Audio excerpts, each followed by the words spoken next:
नमस्कार, मैं हूँ शालिनी और आप देख रहे हैं आंचलिक खबर। आइए बढ़ते हैं आज की बड़ी खबर की ओर। सोन कक्ष में हर्षोल्लास के साथ मनाई गई ईद नमाज के बाद दी गई अमन और तरक्की की दुआ।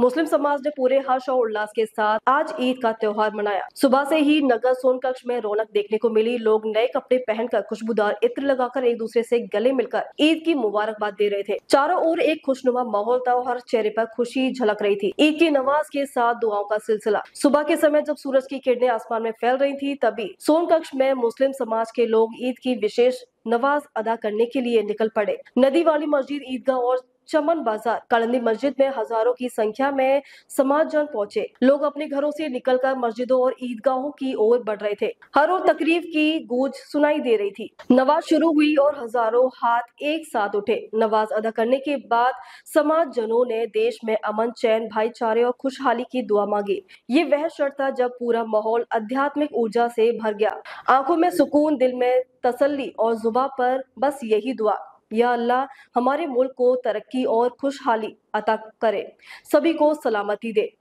गिले शिकवे भूलकर गले मिलकर समाजजन ईद का असली मकसद सिर्फ इबादत करना ही नहीं, बल्कि एक दूसरे से गिले शिकवे मिटाकर रिश्तों को फिर से मजबूत करना भी है। नमाज के बाद समाजजन आपस में गले मिले और बीते वक्त की शिकायतों को भूलकर एक नया सफर शुरू करने की पहल की। ये नजारा देखकर हर कोई कह उठा, यही तो है ईद की सच्ची रौनक। बच्चों की चहचहाहट, बुजुर्गों की दुआ और युवाओं की मुस्कान ने इस पर्व को और खास बना दिया। खासकर बच्चों ने खासा उत्साह देखने को मिला। नए कपड़े पहनकर, हाथों में रंग बिरंगी चूड़ियां और मेहंदी लगाए हुए ईद लेने के लिए बेसब्री से इंतजार कर रहे थे।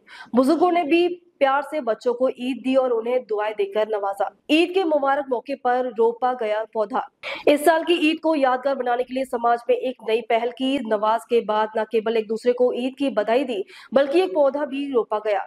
इस पहल के पीछे एक खास संदेश छिपा था। जिस तरह हमें ईद मनाने में खुशी मिलती है, उसी तरह अगर हम एक पौधा लगाएं तो उसकी देखभाल करें तो हमें वैसी ही खुशी मिलेगी। मुस्लिम समाज के युवाओं और बुजुर्गों ने मिलकर ये पौधा लगाया और संकल्प लिया कि इसे एक बड़े पेड़ के रूप में विकसित करेंगे। ये पौधा ईद की खुशी, भाईचारे और पर्यावरण संरक्षण का प्रतीक बनेगा। समाजजनों ने कहा है कि पौधा लगाना भी एक इबादत है, क्योंकि यह न केवल हमें छाया देता है, बल्कि हमें ऑक्सीजन भी देता है। बाजारों में दिखी चहल पहल, सजी मिठाइयों की दुकान। ईद के मौके पर बाजारों में भी रौनक देखने को मिल रही थी। सोन कक्ष के बाजारों में सुबह से ही भीड़ उमड़ पड़ी। कपड़ों की दुकानों में खरीदारी करने वालों की कतार लगी। मेहंदी और इत्र की खुशबू से बाजार महक उठा।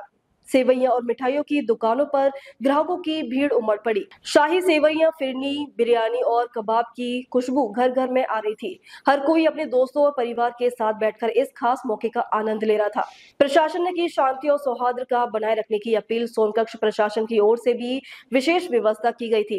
पुलिस प्रशासन ने नगर में सुरक्षा के कड़े इंतजाम किए थे ताकि त्योहार शांतिपूर्ण ढंग से संपन्न हो सके। अधिकारियों ने कहा कि ईद का पर्व हमें प्रेम और भाईचारे का संदेश देता है। हमें इसे मिलजुल कर बनाना चाहिए।